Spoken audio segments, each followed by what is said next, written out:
Irmãos, boa noite. Vamos dar início então à segunda parte, como o Wilson havia anunciado. Vamos trazer a mensagem nessa noite, se assim Deus nos permitir. Agradecer a presença de todos. Apocalipse capítulo 22, irmãos. Agradecer também quem está nos acompanhando neste momento pelas transmissões da rede social. Nessa noite, irmãos, nós vamos fazer algo que nós, como cristãos, devemos fazer constantemente, com frequência. Algo que vai nos ajudar a manter uma constância e uma perspectiva, na verdade, sobre como nós honramos a Cristo em um mundo que odeia Cristo.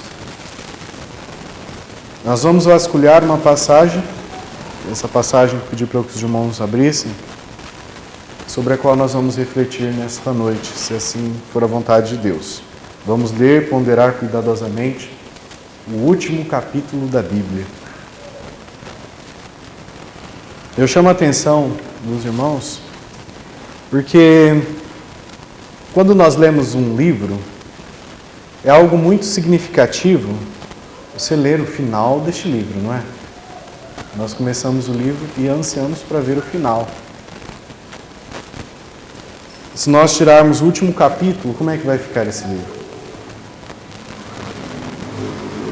Né? Vai simplesmente não ter saída, não vai ter um desfecho, não vai ter um final. E é no capítulo final, muitas vezes nós vemos que tudo se encaixa.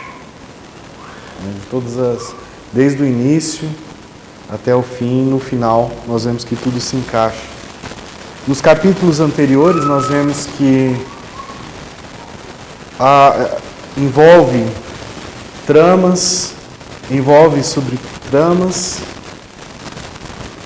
No decorrer da leitura desse livro, nós fazemos perguntas, nós imaginamos, ficamos cada vez mais curiosos e assim nós vamos nos aprofundando. Mas com o capítulo final, vem o encerramento. Uma sensação de realização, uma sensação de satisfação. Acabou.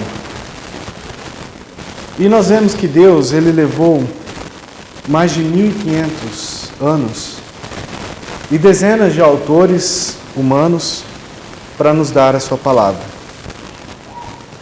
Mas por ser Sua palavra, há um tema unificador no enredo de todas as Escrituras. Um tema que unifica tudo.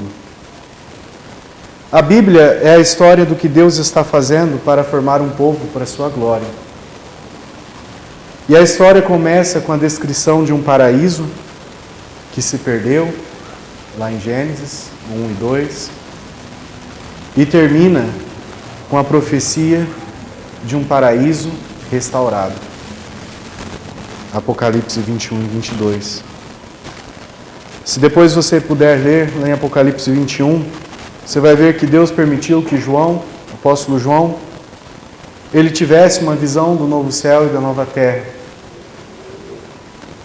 E nesse mesmo capítulo 21, João ele tentou colocar em palavras tudo aquilo que ele viu. E a visão ela continua no capítulo seguinte, 22, no qual você está aberto aí. O capítulo final não apenas do livro de Apocalipse, mas de toda a Bíblia. Gênesis 1 e 2 e Apocalipse 22 são como finais simétricos. Ao ler agora o último capítulo da Bíblia, preste atenção nas coisas que existiam no primeiro jardim do Éden, que nós vamos ver. Aquele que Adão perdeu. E que também existirão no paraíso vindouro. Nós vamos perceber as semelhanças entre os primeiros capítulos e o capítulo final. E em ambos lugares nós encontramos algumas menções.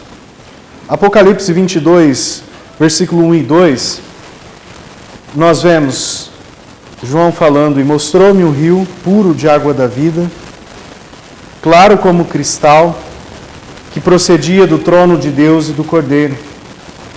E no meio da sua praça, e de um e de outro lado do rio, estava uma árvore da vida que produz 12 frutos, dando seu fruto de mês em mês, e as folhas das árvores são para a saúde das nações.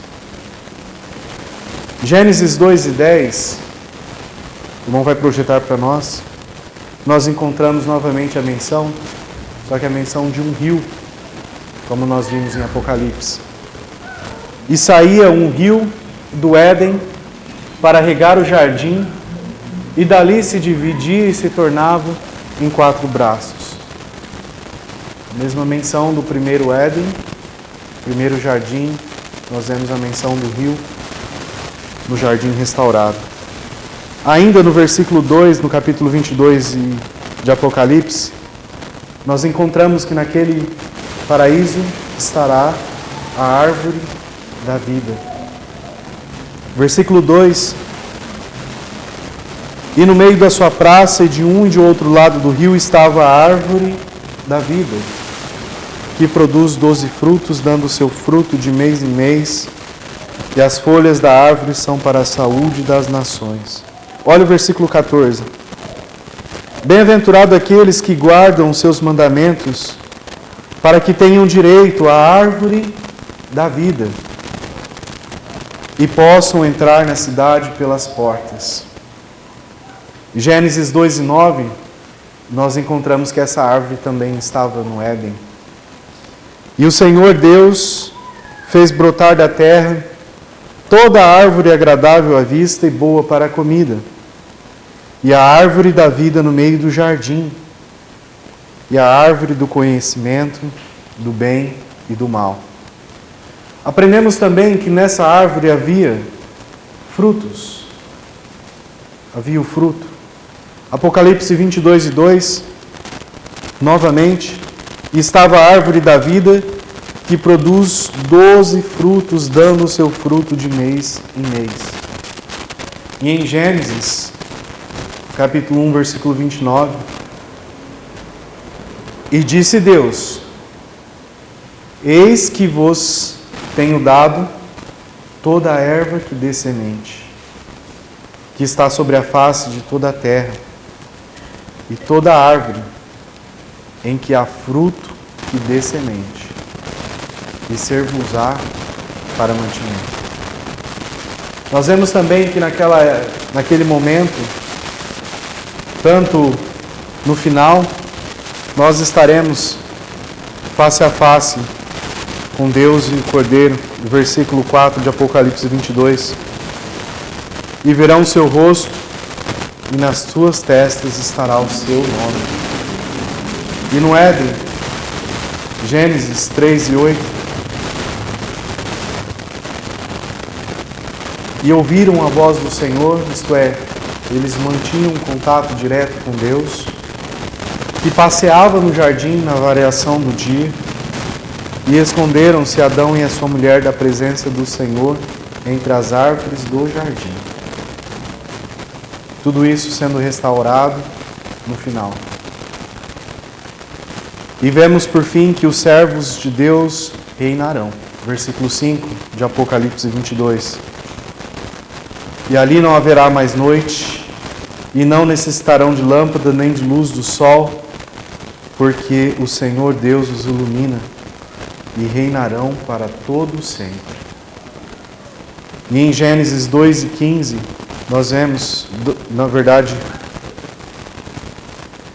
Gênesis 1:28, perdão. E Deus os abençoou, e Deus lhe disse: frutificai, multiplicai-vos e enchei a terra e sujeitai-a, dominai-a sobre os peixes do mar e sobre as aves dos céus e sobre todo o animal que se move sobre a terra. Só que agora nós vamos dar uma olhada, irmãos, mais de perto nesse importante capítulo final. E nas palavras finais da Bíblia, nós vemos e ouvimos algo a respeito do futuro que deve nos dar um grande incentivo no presente. E mais especificamente, esse capítulo final, ele se desenrola. Nós vemos imagens, nós ouvimos uma mensagem que deve nos motivar a viver corajosamente agora para o nosso amado Salvador. Voltando no capítulo 1, no versículo 1 do capítulo 22, nós vemos que João, ele foi-lhe dado uma imagem. E quem deu essa imagem é João. Na verdade, nós vamos no versículo 6 agora.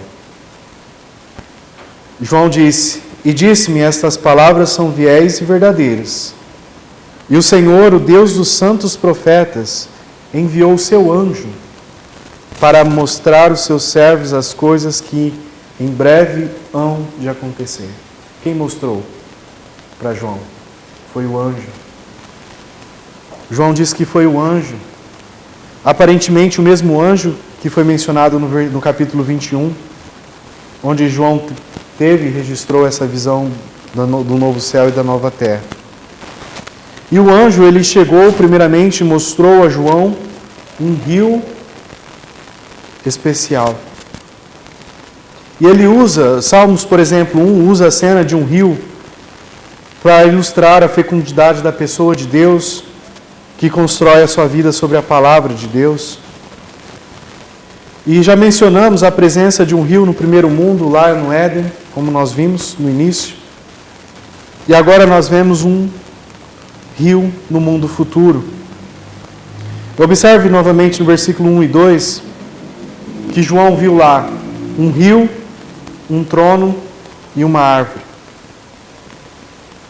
E no versículo 1 e 2 diz: "E mostrou-me o rio puro da água da vida, claro como cristal, que procedia do trono de Deus e do Cordeiro. E no meio da sua praça, de um e de outro lado, estava a árvore da vida, que produz 12 frutos, dando seu fruto de mês em mês, e as folhas da árvore são para a saúde das nações." Irmãos, que cena incrível, não é? Que cena incrível. Um rio, um trono e uma árvore. E João teve essa visão. O rio da água da vida. O trono de Deus e do Cordeiro. E a árvore da vida. Então João passa a mencionar que o rio, ele flui do trono de Deus. Isso indica que o trono de Deus é a fonte desse rio, é a nascente desse rio, o que ilustra a verdade imutável de que Deus, e especificamente o Cordeiro de Deus, é a fonte da vida.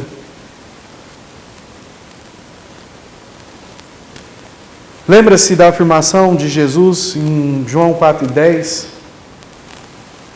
A mulher no poço, o que ele disse para a mulher? Se você conhecesse o dom de Deus, e quem é aquele que lhe pede de beber, você lhe pediria e lhe daria água da vida. Água viva. E no versículo 2, João diz que o rio, ele estava fluindo no meio da praça da Nova Jerusalém. E a imagem parece indicar, irmãos, a centralidade da vida naquele lugar. A vida é o eterno objetivo deste lugar. E João, ele também fala da árvore. E se nós formos ver, é uma árvore e tanto. Uma árvore e tanto. Por quê? João diz que a árvore da vida, ela fica em ambos os lados do rio. Imagine o tamanho dessa árvore, né? Uma árvore que fica em ambos os lados do rio. No mundo de hoje, os rios muitas vezes são barreiras.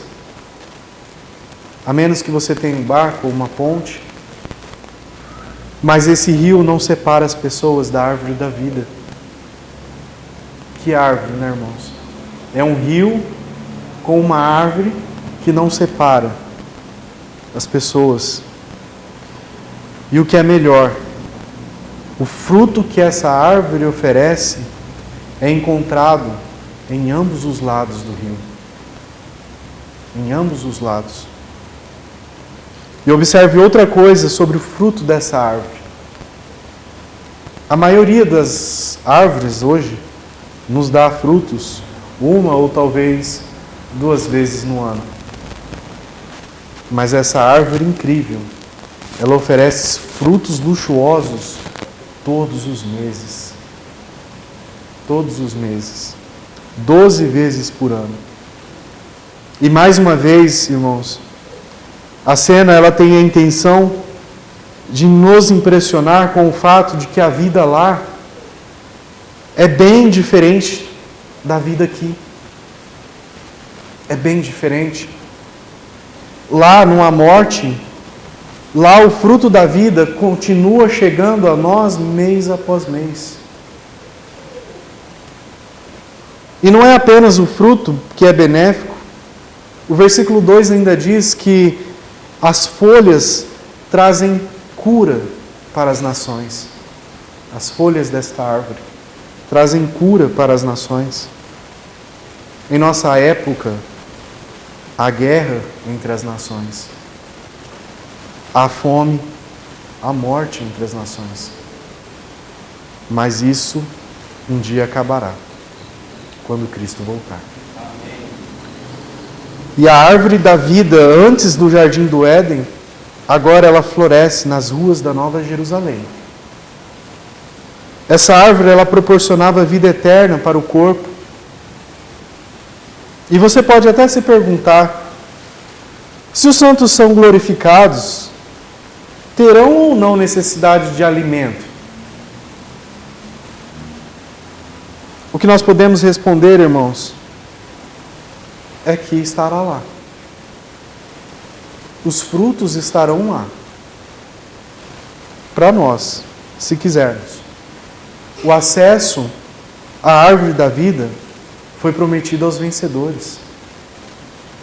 Apocalipse 2:7. Quem tem ouvidos, ouça o que o Espírito diz às igrejas. Ao que vencer, olha a promessa, dar-lhe-ei a comer da árvore da vida, que está no meio do paraíso de Deus. Então não nos foi dito se o fruto será uma necessidade ou apenas um luxo para nós. Mas mesmo assim, o fruto estará lá. E já analisamos agora então o que João viu.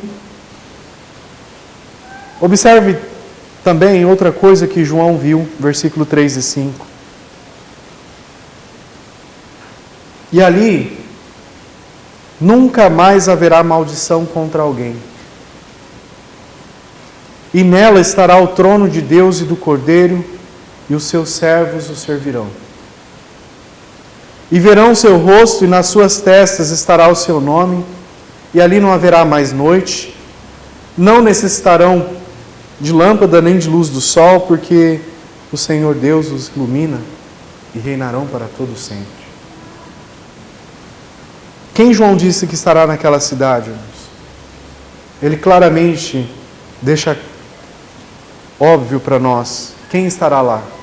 Deus e o Cordeiro. Deus e o Cordeiro. E o céu tem tudo a ver com Deus e o Cordeiro, não é? É o seu trono que está no centro do palco. É a sua face que nós veremos. E o seu nome estará em nossas testas.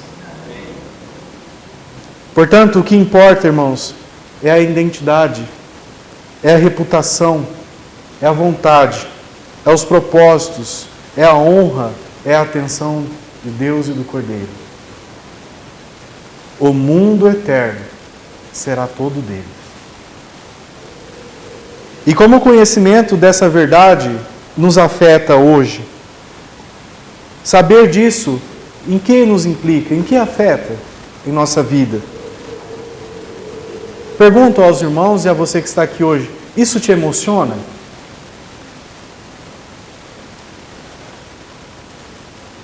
Permita-nos dizer que se isso não acontecer dentro de você, se não houver esse anseio, você tem motivos para questionar se realmente estará lá. Se Cristo não é precioso para você agora, se a reputação dele, se a vontade dele, se a honra dele, se o nome dele não são preeminentes para você agora, para nós agora, Por que então você acha que estará lá? O único caminho para o céu é por meio dele. E foi por isso que ele disse, por meio da crença e do apreço por ele. E essa é a nossa esperança, amados. Essa é a nossa esperança. Deus e o Cordeiro estarão lá. Aquele que planejou a nossa salvação, aquele que derramou o seu sangue para realizá-la, estarão lá. E então nós veremos o Cordeiro, veremos irmãos e irmãs, nós veremos o Cordeiro. E isso é verdade, irmãos. E os servos também estarão lá, no versículo 4. E o que os servos de Deus estarão fazendo lá? O versículo 3 diz que os servos o servirão. Os servos o servirão. E por que isso é importante? Você se lembra que foi para isso que Deus criou Adão? E nós lemos já no início. Foi para isso que Deus criou Adão, para servi-lo. Então o que Adão deixou de fazer, nós como redimidos, nós faremos. E que tipo de serviço nós prestaremos ao nosso Deus? Não nos foi dito aqui, e nós também não precisamos saber agora.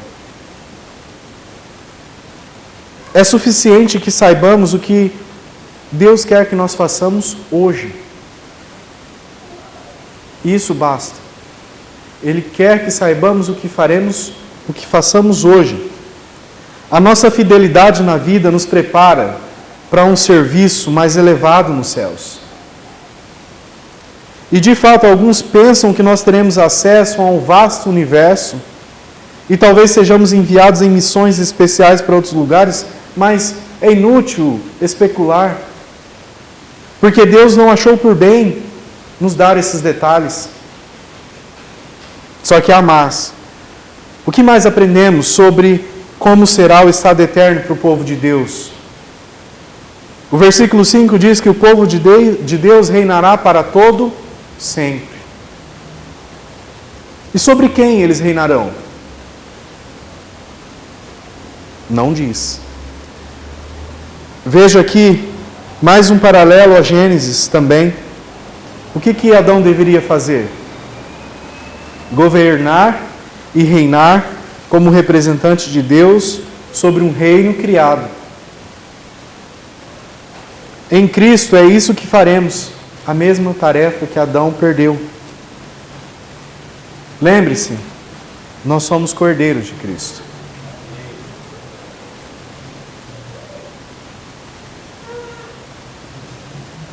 Você pode até estar se questionando, como assim reinar, né? Isso parece ser bom demais para ser verdade. Mas talvez João ele tenha se debatido com esse mesmo pensamento. Então observe o que o anjo fez logo em seguida. O anjo ele verificou a certeza dessa provisão. O anjo deu certeza de que será isso mesmo que vai acontecer. De que todas as coisas procederão dessa forma. E no versículo 6, o anjo diz, e disse-me, estas palavras são fiéis e verdadeiras. E o Senhor, o Deus dos santos profetas, enviou o seu anjo para mostrar aos seus servos as coisas que em breve hão de acontecer. O que é verdade sobre essa mensagem, irmãos? Que ela é confiável e ela é verdadeira. Confiável e verdadeira. Por quê? Porque veio diretamente do próprio Senhor.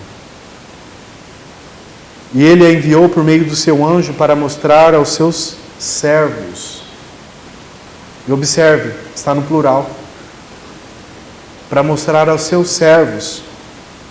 Essa revelação não era apenas para benefício de João, mas para todos os servos de Deus. Para mostrar aos seus servos. E o que o anjo disse sobre o momento dos eventos futuros? Ele especificou que as coisas brevemente hão de acontecer. Essa, irmãos, é a mesma declaração que encontramos no início do livro, em Apocalipse capítulo 1, versículo 1.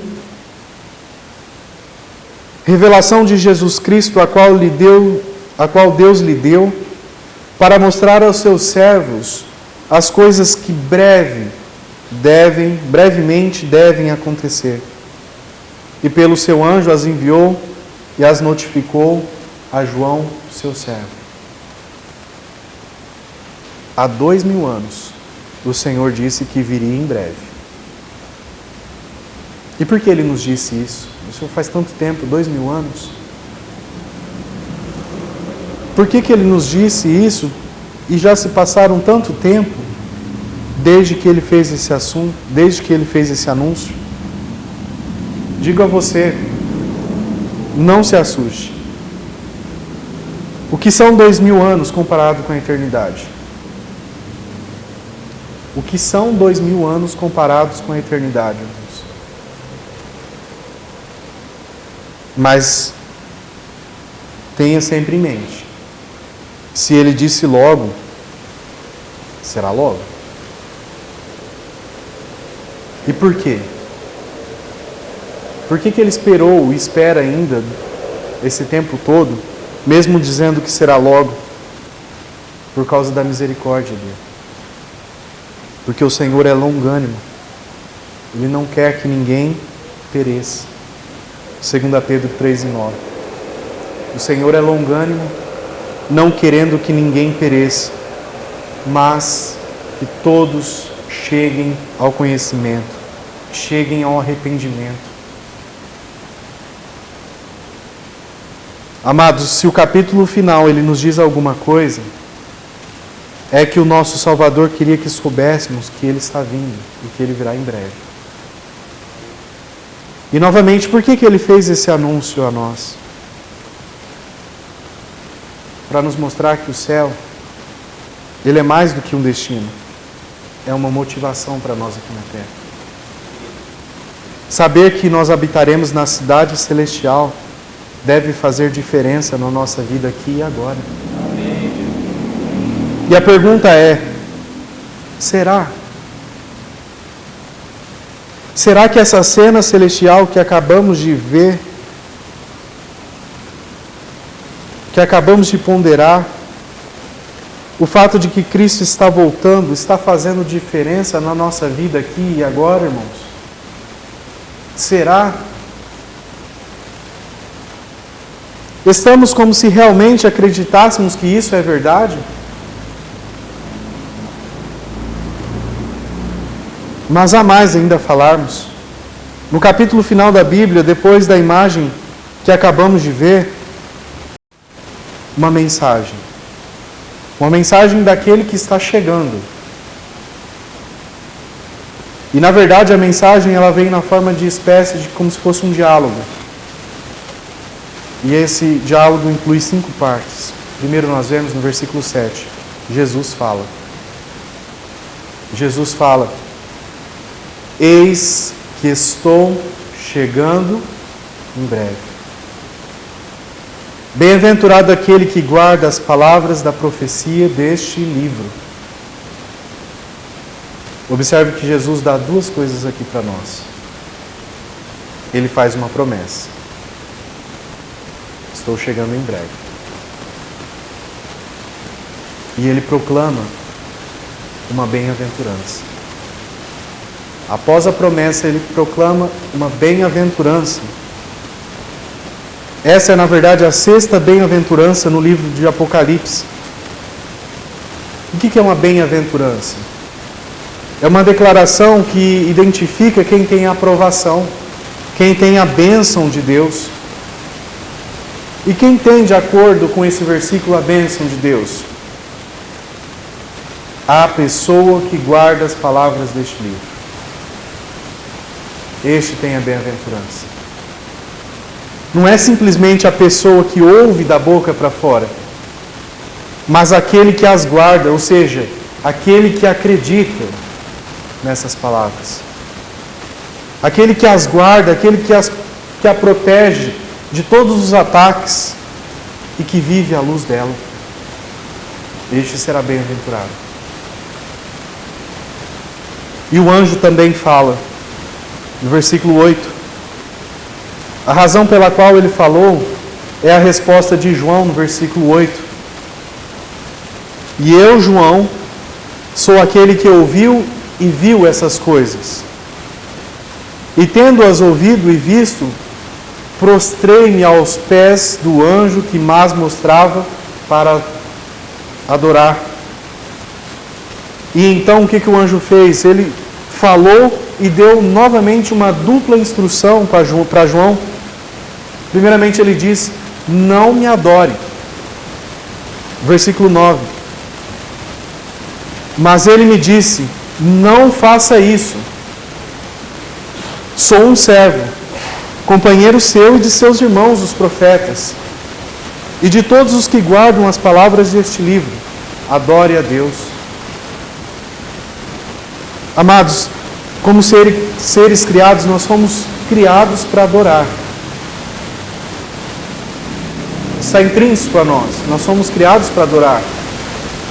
Mas devido à nossa queda, nós somos propensos a adorar de forma errada. E se você pensar bem, Adão e Eva, eles tiveram problemas no início quando eles responderam erroneamente às palavras de um ser angelical, de um anjo. O anjo caído, Lúcifer, ou Satanás. E felizmente, esse anjo, que agora fala João, ele não quer fazer parte da descendência, da liderança daqueles desviados de Adão. Por isso ele diz, não me adore, adore a Deus.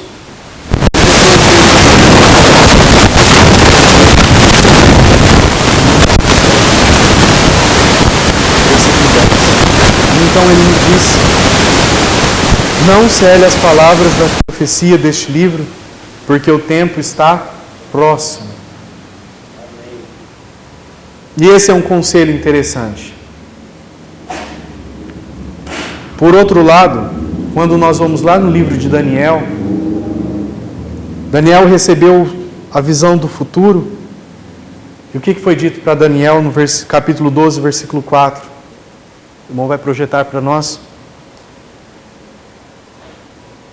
O anjo, ele deu uma instrução para Daniel, que era para selar as palavras do rolo até o tempo do fim.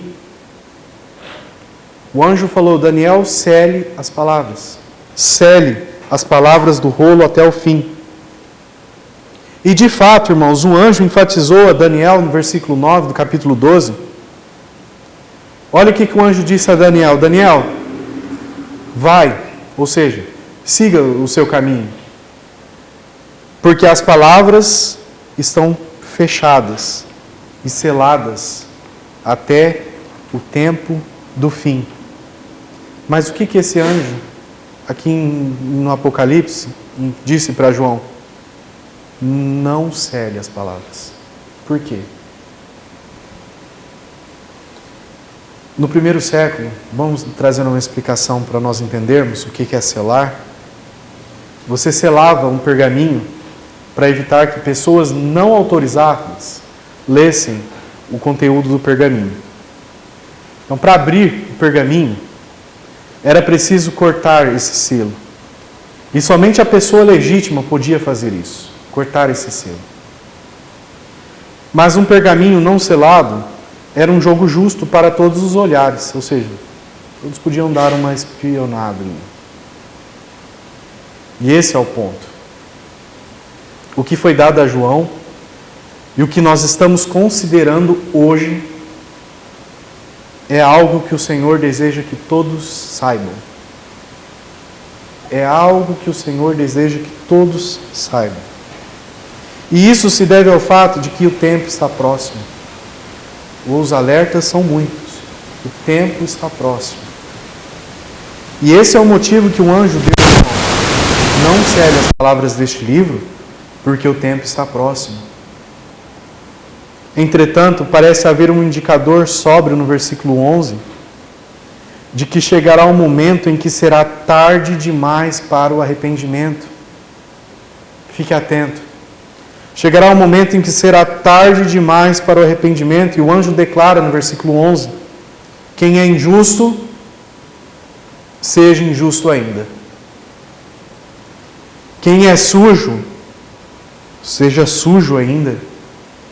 E quem é justo, seja justificado ainda. E quem é santo, seja santificado ainda. Não é apenas verdade que os problemas dos últimos dias tenderão a fixar o caráter de cada indivíduo, de acordo com os hábitos que cada um já formou. Mas chegará um momento em que a mudança vai ser impossível. Quando a posição que alguém tomou em relação a Cristo ou ao anticristo será final, irrevogável, determinante. E Jesus fala novamente. E a sua mensagem é tripla. Versículo 12 e 13. Jesus repete a sua promessa. Eis que cedo venho, e o meu galardão está comigo, para dar a cada um segundo a sua obra. Eu sou o Alfa e o Ômega, o princípio e o fim, o primeiro e o derradeiro. Infelizmente, irmãos, devido à preocupação com o fim dos tempos, algumas pessoas no passado largaram seus empregos. Pessoas largam o emprego, abandonam suas responsabilidades dadas por Deus para com a sua família, para com a igreja, para com o trabalho, sem conseguir se esconder do mundo, simplesmente para esperar a volta de Cristo. Mas observe o que Jesus disse no versículo 12: vou dar a cada um segundo a sua obra. Então, o fato de que o nosso Senhor está voltando deve nos levar a agir e não a correr, a se esconder, a fugir, nos atrair para uma passividade ociosa. Nós temos um trabalho a fazer pelo nosso Salvador. E o tempo, irmãos, constantemente nos é dito aqui, é curto. O tempo é curto. Mas Jesus tem mais a dizer. Observe o que Jesus disse. Quem vai ter acesso à árvore da vida no versículo 14? Bem-aventurado aqueles que guardam os seus mandamentos, para que tenham direito à árvore da vida e possam entrar na cidade pelas portas. Quem desfrutará da árvore da vida, irmãos?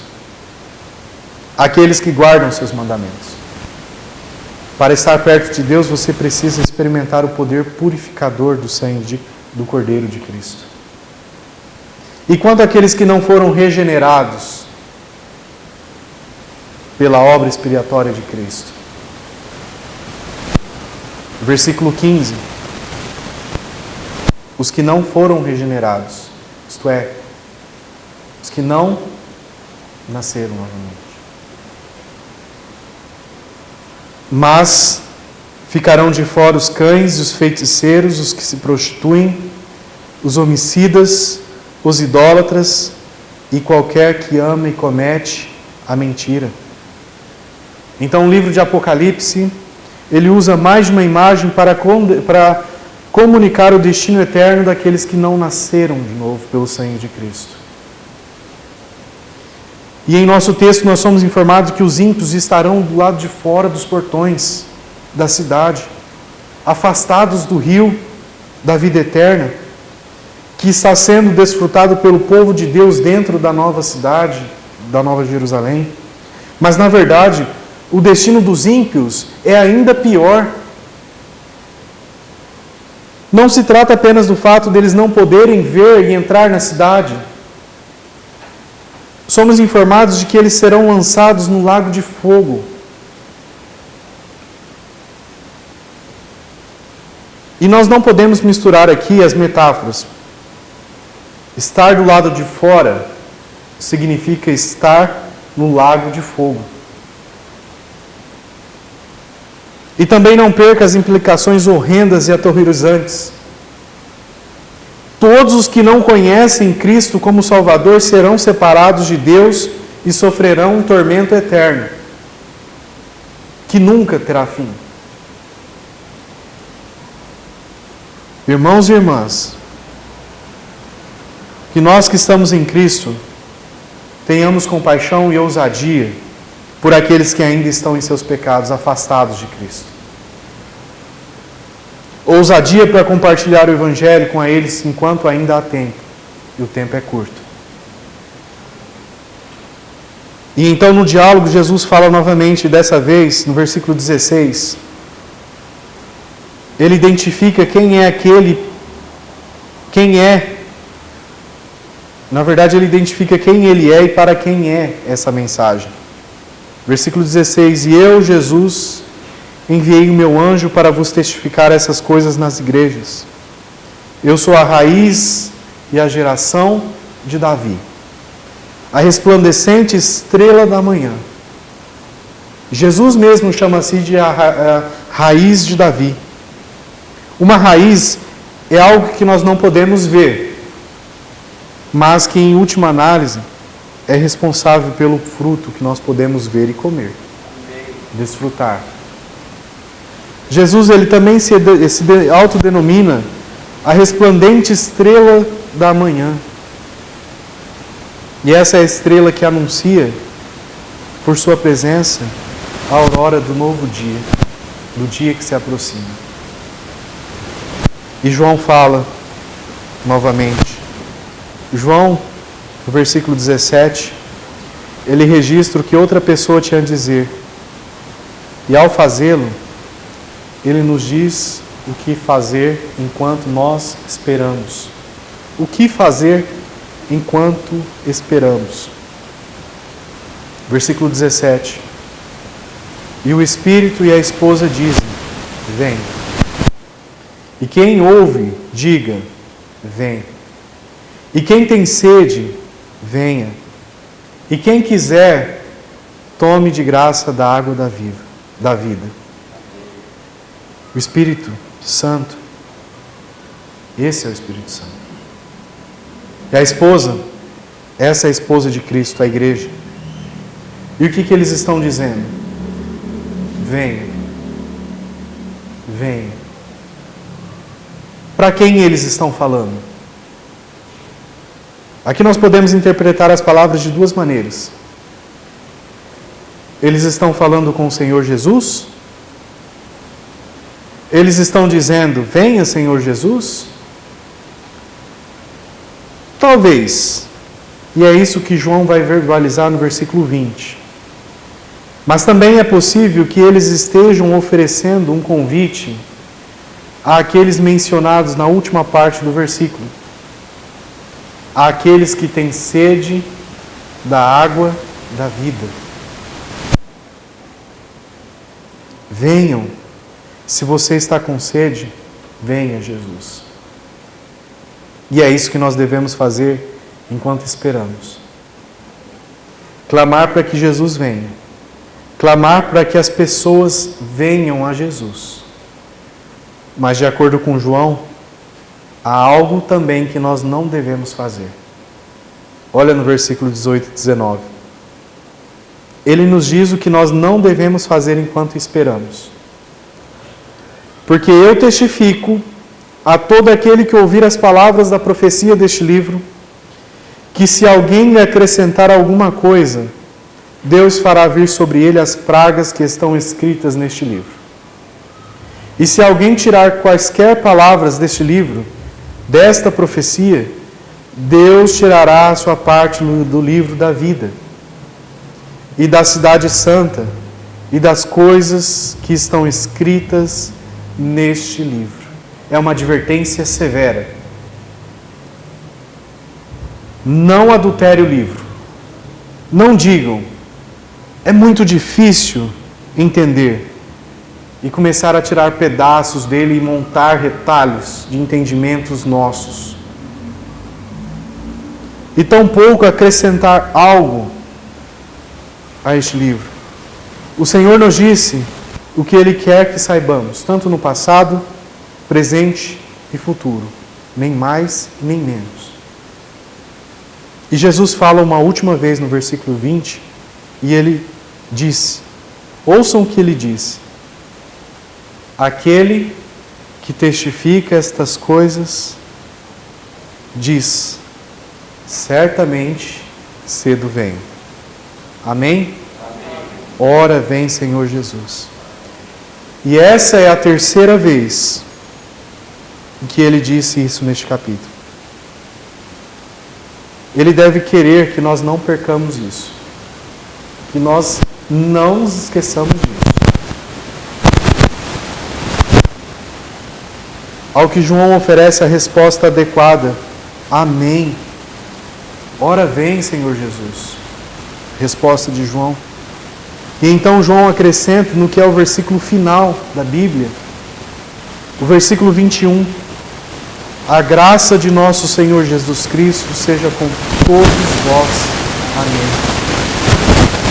Irmãos, deixe que as palavras finais da Bíblia sejam absorvidas.